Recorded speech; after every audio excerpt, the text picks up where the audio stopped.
Bien, hoy día vamos a hablar acerca de algo que todos reconocemos que necesitamos, pero que si somos honestos nadie tiene suficiente.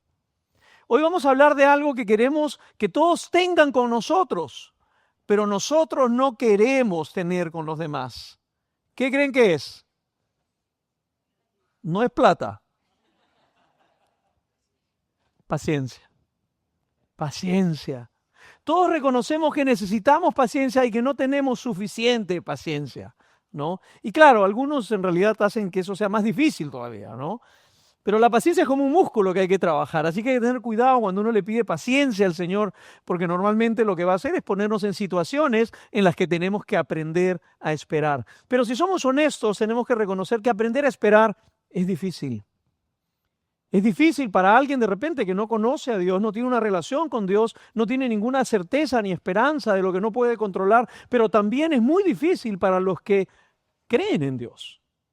Es más, yo diría es hasta más difícil tratar de entender y reconciliar cómo es que creo en un Dios que es soberano, un Dios que es poderoso, un Dios que es bueno y que sin embargo, a pesar de que le ruego que quite ciertas circunstancias dolorosas de mi vida, no lo hace. Conozco la historia de muchos de ustedes, qué difícil es esperar. Cuando quizás por años estás tratando de tener familia y no llega. Conozco a varios chicos aquí que son solteros, solteras, varios años y están esperando y ese chico, esa chica no llega. ¿No? Qué difícil es esperar cuando quizás estás luchando con alguna adicción, con alguna situación en tu vida y le pides al Señor que te ayude y haces todo lo posible, pero esa sanidad en esa área en tu vida simplemente no llega. Qué difícil es esperar.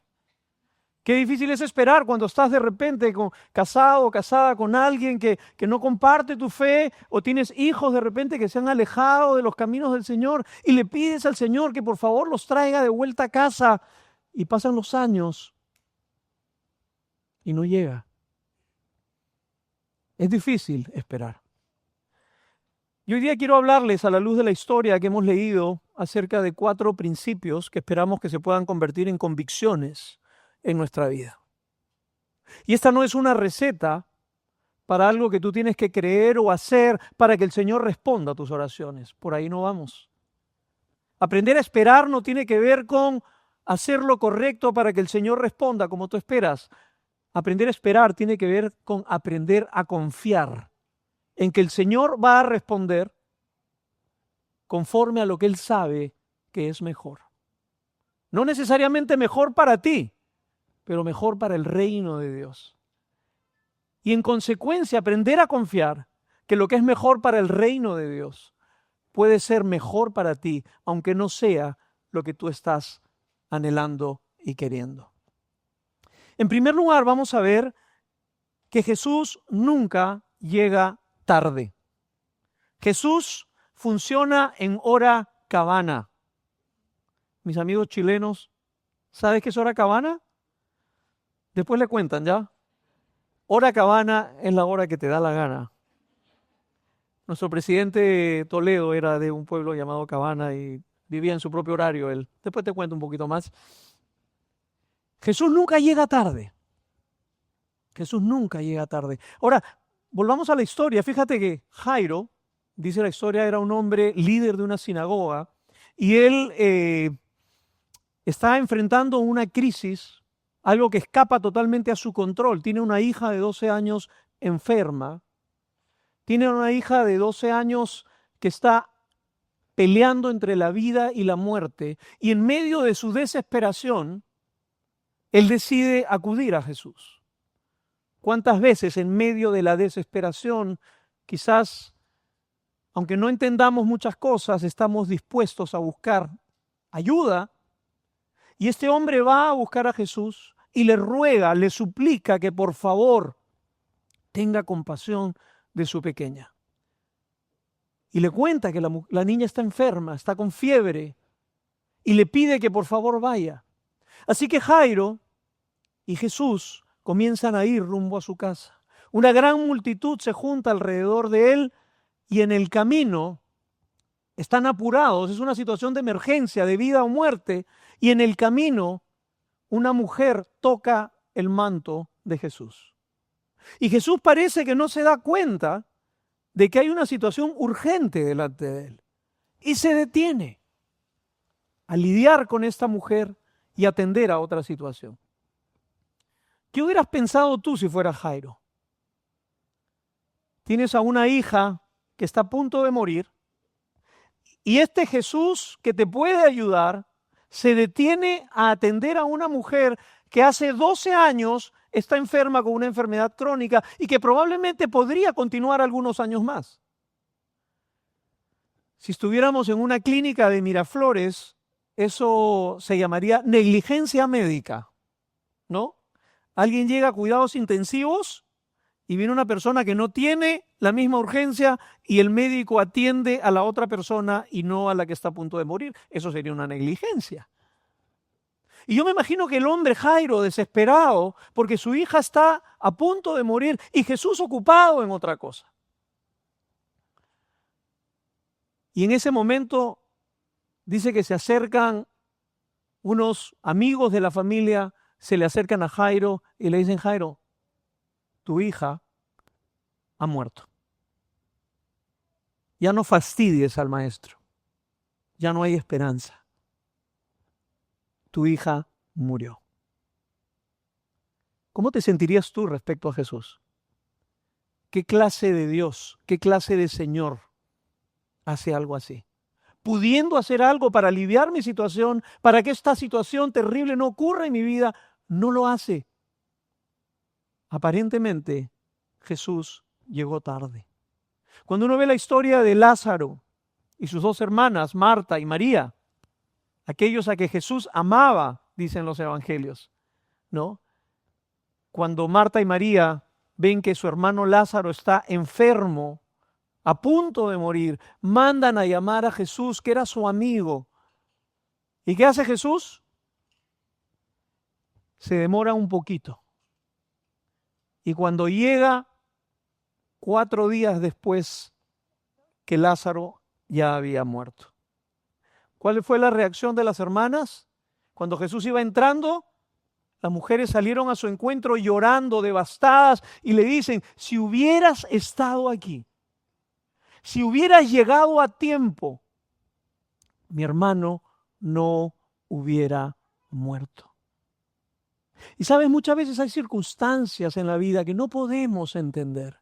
No nos da la cabeza para entender por qué este Dios bueno y soberano no le pone fin a esta circunstancia de dolor, a esta crisis, a esta enfermedad.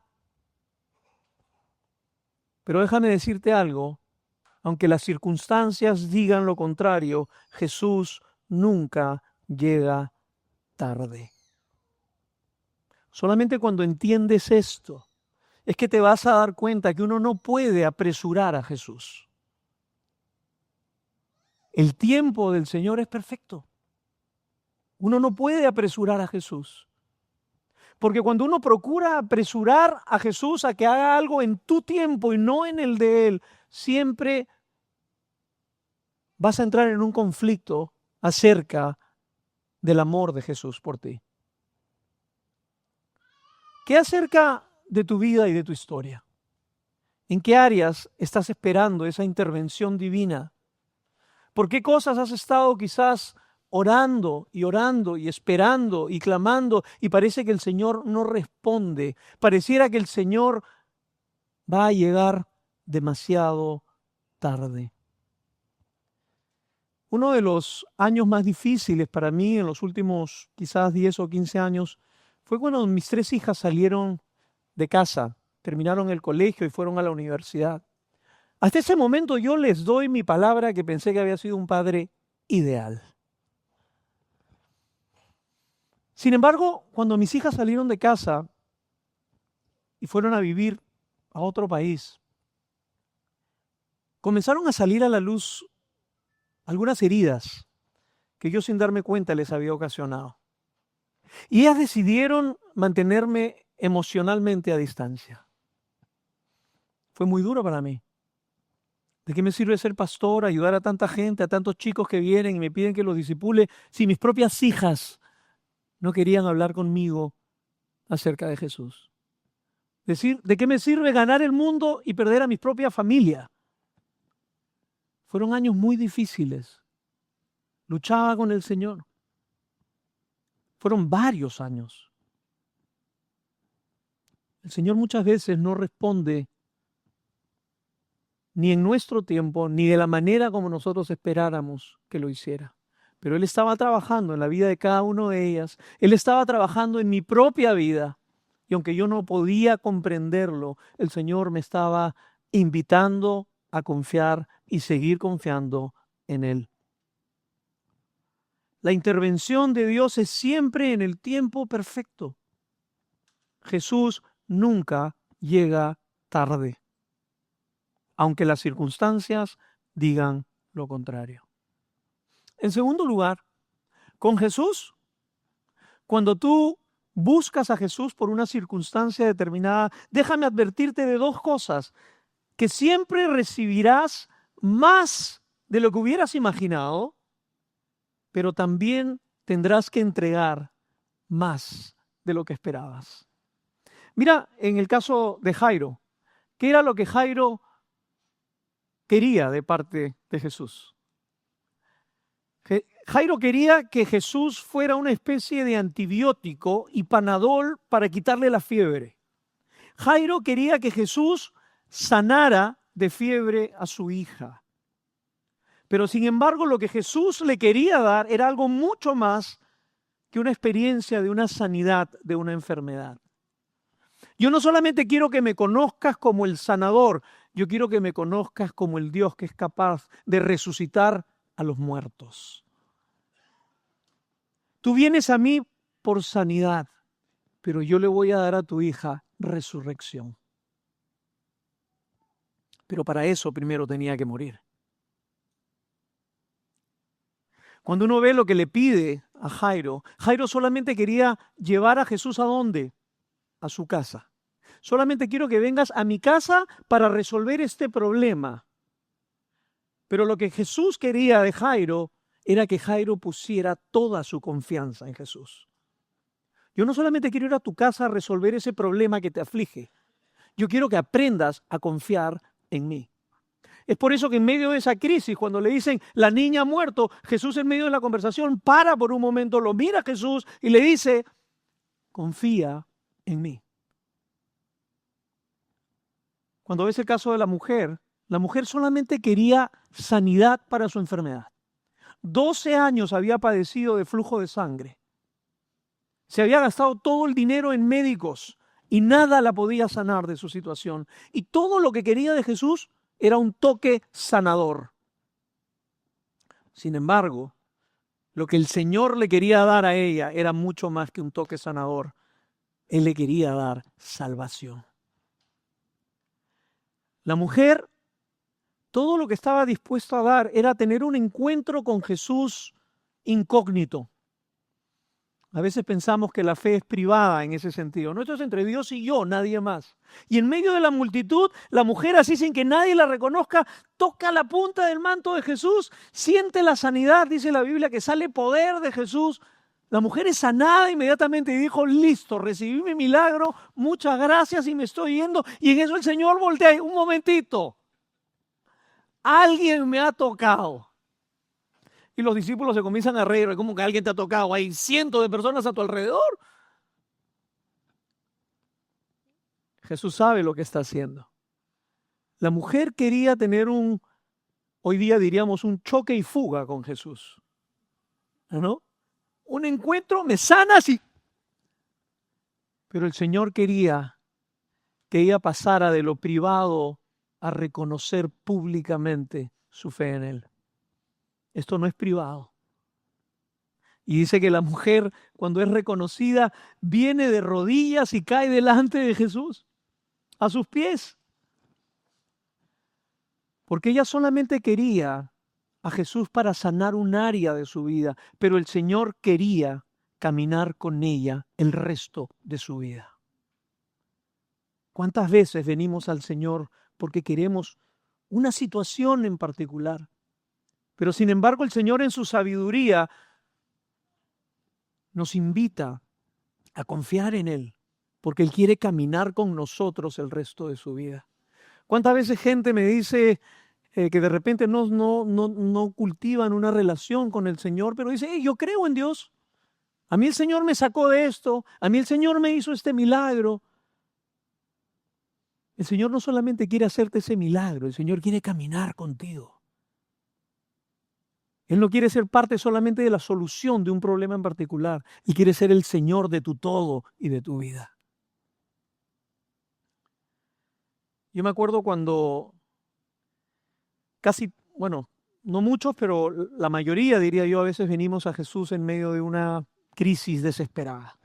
Los que llegan a Jesús en una crisis desesperada, me encanta, porque comienzan a darse cuenta de la necesidad del Señor sin que algo grave pase. Pero la mayoría de los mortales no somos así, ¿no? Yo recuerdo la crisis que nos llevó a mi esposa y a mí a explorar la fe cristiana y explorar a Cristo. Tuvimos un embarazo juvenil. Olguita era una adolescente de 19 años, yo tenía 22 años. Y yo me acerqué a Jesús porque no quería que mi hija que iba a nacer experimentara la soledad que yo experimenté.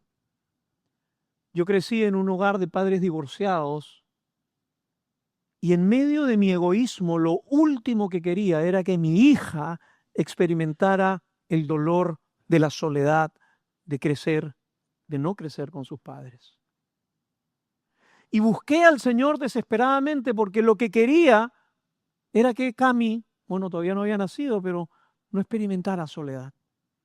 Sin embargo, lo que el Señor me dio fue mucho más que eso. Me dio una esposa que Él me la escogió. Solteros, tengan esperanza. Cuando el Señor la escoge es mejor que cuando nosotros escogemos. Yo no hubiera escogido tan bien. En ese momento no lo sabía. 30 años después le puedo decir.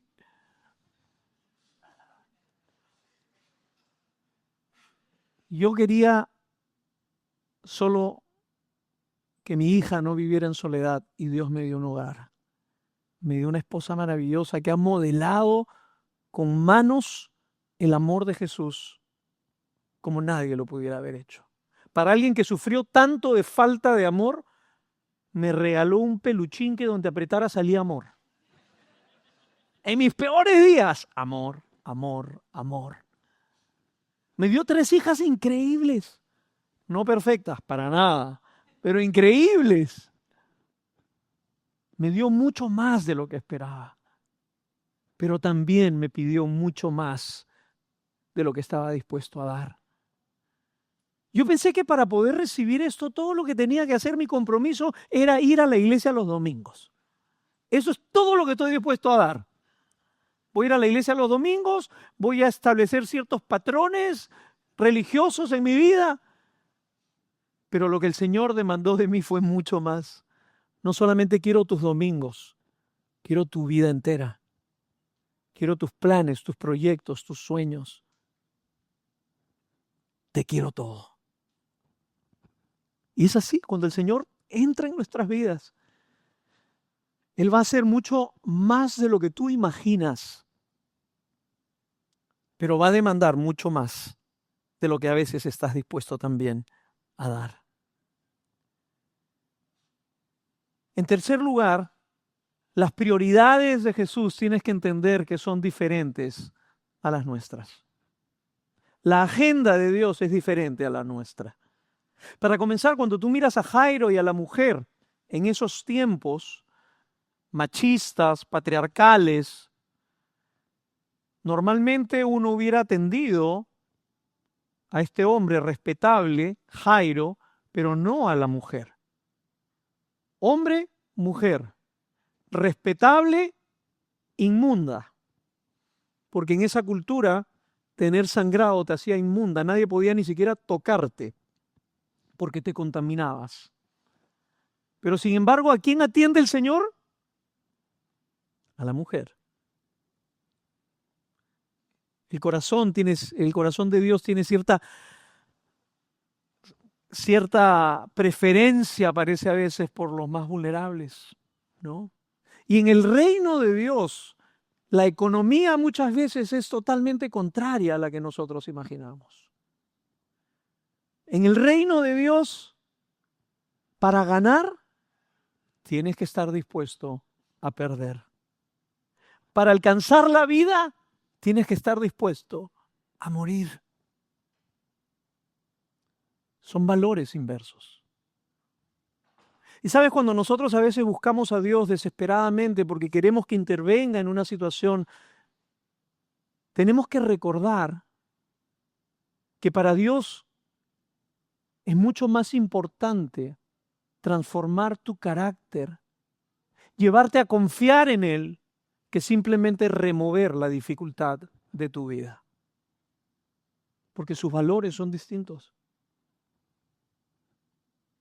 Dios está más interesado en desarrollarte quizás, en prepararte para que seas de consuelo para otras personas que quizás van a atravesar y no tengan la fortaleza que tú tienes, los valles que te ha tocado atravesar a ti. ¿Quién puede consolar a una madre que pierde a un hijo que una mujer que ha experimentado lo mismo? ¿Quién puede consolar y acompañar a un hombre, a una mujer que pierde a la persona que más ama que una persona que ha caminado por ahí? ¿Quién puede acompañar a esa mujer que quizás no puede tener hijos que una mujer que ha caminado por ahí y que ha sido consolada y acompañada por el Señor? Y muchas veces Dios no remueve ciertas circunstancias de tu vida porque hay cosas que Él quiere desarrollar, porque es mucho más importante el reino de Dios que simplemente nuestra comodidad. Y no es que nuestra comodidad no le importe, porque Dios es bueno, mucho más bueno de lo que podemos imaginar. Pero su agenda y sus prioridades son mucho más altas que las nuestras. Recordamos muchas veces, ¿no? En mayo se cumplen 2 años, 2 o 3, 2 de mi accidente, ¿no? Y aquella mañana fatídica, compartiendo el devocional, ¿no? Se me ocurre la brillante idea de decirle a los pilotos, ¿por qué buscamos a Dios si eso no va a garantizarnos que Dios va a prevenir sufrimiento en nuestras vidas necesariamente? Hoy yo puedo subirme a la moto y me puedo romper todos los huesos y la moto me puede caer encima. No buscamos a Dios para que eso no suceda, buscamos a Dios para que cuando esas cosas sucedan, Él pueda caminar de nuestra mano y experimentamos su cuidado y su amor de una manera que no podríamos haberlo experimentado. Terminé de compartir eso en el devocional, me fui, me subí a la moto, ¿qué me pasó? Me saqué la mugre. Es que Ian había dejado un pedazo de arena pues al costado del circuito, pero en fin, ya después de eso hablamos. Pero Dios en su sabiduría dijo, Julio, hoy día tú vas a experimentar lo que acabas de decir, porque quiero que tu vida sea un testimonio, porque fácil es hablar, otra cosa es vivir y experimentar. Y hijo mío, hoy con el dolor de mi corazón, esa moto te va a caer en la espalda y te va a partir por la mitad. Y te aseguro que cuando eso pasó, no me sentí amado para nada. ¿Qué clase de Dios era? ¿Cómo es posible? La moto puede haber caído al costado, pero nada. No es fácil. Pero el Señor estaba escribiendo una historia que yo no podía ver. El Señor tenía en mente algo que yo no podía ver. No podía entender, no podía interpretar el amor de Dios en medio de mi dolor. Pero el Señor estaba haciendo exactamente lo mismo que hizo con Jairo. Mírame. Confía en mí. Confía en mí. Yo sé lo que estoy haciendo. En cuarto lugar, es en la desesperación donde uno puede experimentar más del amor y del poder de Jesús. Es en medio muchas veces del valle de dolor donde podemos conocer del amor y del poder de Dios como nunca antes lo hubiéramos podido experimentar. Cuando ves en el caso de cuando Jesús llega a la casa de Jairo, se encuentra con esta escena, todo el mundo está gritando, llorando, todo el mundo desconsolado porque la niña había muerto, y el Señor se acerca y les dice: hey, tranquilos, la niña no está muerta, la niña duerme. Y la gente se comienza a burlar de él. No, la niña estaba bien muerta. El Evangelio de Lucas también nos cuenta esta historia. ¿Ustedes saben cuál era la profesión de Lucas? ¿Alguien sabe qué era Lucas? Médico, doctor. Y el doctor dio cuenta de que la niña estaba muerta. Y el Señor se acerca. Y en medio de una situación que parece sin esperanza, va a ser algo increíble. Se va a acercar a la niña, la va a tomar de la mano y le va a decir, y quiero que memorices estas palabras y las grabes en tu corazón: Talita cum. Talita cum, la palabra talita, es la expresión más cariñosa que un padre puede utilizar para su hijo. En medio del dolor, el Señor extiende su mano, toma la mano de la niña muerta y le dice: Talita. Es como decir: mi pequeña, mi bebé, amorcito. ¿Ustedes, los que son papás, se acuerdan cuando sus niños eran bonitos y chiquitos? ¿Ah? Pues después crecen y ya no se ponen tan bonitos, ¿no? Da ganas de despertarlos, pero ya levántate. Pero cuando eran chiquititos, una cara de angelitos cuando duermen, y lo tienes que despertar. ¿Ah? Así se acerca el Padre. Y a la niña que estaba muerta le dice: Talita, mi pequeña. Y luego le dice cum. Cum significa levántate. Hoy es el día. Mi pequeña, levántate. Toma mi mano, que esto no ha terminado. Esta historia no ha terminado. Talita cum. No solamente el Señor revela su amor tierno en medio del dolor, sino que encima demuestra su poder. Fíjate que cuando Él toma la mano de la niña muerta y la resucita, ¿qué nos está mostrando? Que el peor enemigo, el más grande enemigo del hombre, que es la muerte, de la mano de Jesús, no es más que una siesta. Aquello que más temes de la mano de Jesús no es más que una siesta. Talita cum. Yo no sé qué situación estés atravesando en tu vida, pero yo siento que a través de este mensaje Jesús está aquí hoy y te está extendiendo la mano. Y te dice: Talita cum. ¿Cuál va a ser tu respuesta? El Señor ve tu dolor. El Señor ve la crisis que genera a veces no recibir lo que tanto anhelas.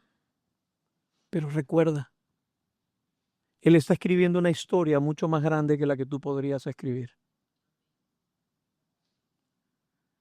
Y esta no es una falsa esperanza en que si esperas lo suficiente, Él te va a dar lo que es mejor. No siempre. Uno de mis grandes héroes de la fe, Tim Keller, le dio un cáncer de páncreas. Oramos muchísimo para que el Señor lo sanara. Y claro que el Señor lo sanó.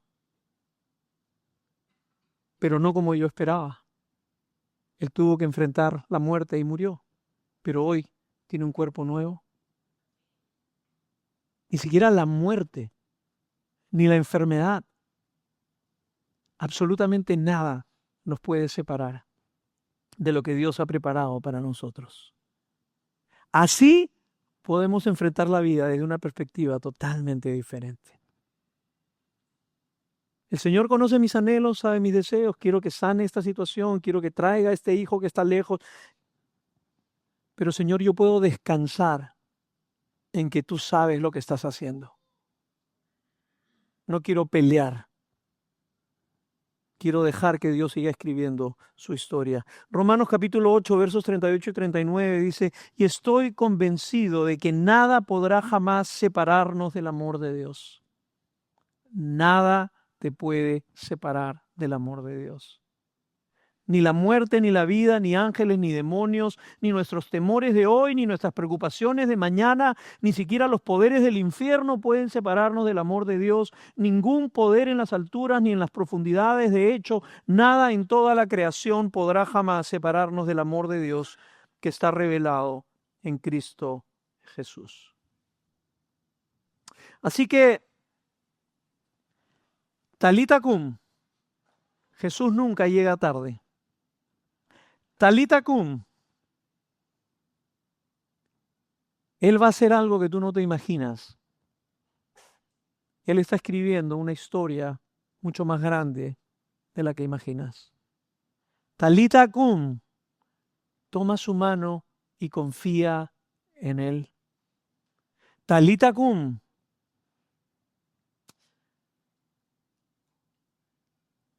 a través de esa circunstancia vas a conocer el amor y el poder de Dios como nunca lo hubieras podido experimentar, a menos que estés caminando por el valle que estás caminando ahora. ¿Por qué tenemos la seguridad que el Señor nos rescatará y no nos soltará? Es lindo cuando uno ve justamente a Jesús en la cruz. En la cruz nadie rescató a Jesús. Para que nosotros tengamos la certeza que nosotros sí seremos rescatados. En la cruz Jesús perdió la mano de su Padre, para que nosotros estemos seguros que Él nunca soltará nuestra mano. El Evangelio es el mensaje más poderoso que jamás podamos nosotros recibir. Es la mejor noticia que jamás vas a escuchar en tu vida. Hay muchos que estoy viendo hoy por primera vez. No sé si te volveré a ver. Pero sé que Dios te ha traído aquí con un propósito. Y sé que a mí me arde el pecho para compartirte este evangelio, porque no hay nada más grande que tú necesites. Si quizás estás pensando que lo que más necesitas es X, Y, Z, Dios sabe que lo que más necesitas es creer y rendir tu vida a Cristo. Él sabe de qué tienes necesidad. Confía en Él. Él te extiende la mano hoy. Y a pesar de quién hayas sido o qué hayas hecho, Él te dice, Talita cum, mi pequeño, mi pequeña, ven conmigo. Vamos a orar. Señor, te damos las gracias porque eres un Dios inmensamente poderoso, pero al mismo tiempo increíblemente tierno. Y hoy, Señor, tú extiendes tu mano a nosotros y nos invitas a tomar esa mano. Y aunque estemos muertos y nuestras circunstancias parecieran que no tienen esperanza, Señor, tú eres el Dios de lo imposible. Y en medio de esas circunstancias tú quieres mostrar tu amor y tu poder. Gracias, Señor, que no has terminado con nosotros. Gracias, Señor, que en medio de lo que las circunstancias nos puedan gritar tu ausencia, podemos seguir confiando en que ni siquiera la muerte se escapan de tu poder. Señor, toma de la mano a los que hoy quieran poner su confianza en ti. Señor, recibe a todos aquellos que hoy quieran rendir sus vidas a ti. Señor, quizás estamos aquí en la iglesia hoy porque buscamos una salida en particular, una circunstancia en particular. librarnos de una adicción en particular. Y tú estás aquí para decirnos, yo te voy a dar algo mucho más grande. Yo te quiero dar perdón y salvación. De lo demás, conversaremos después. Padre, que nadie se vaya de este lugar sin tener la certeza que tú los has recibido en tus brazos. Sin esa nueva vida que solamente viene por medio de ti. En el nombre de Jesús. Amén.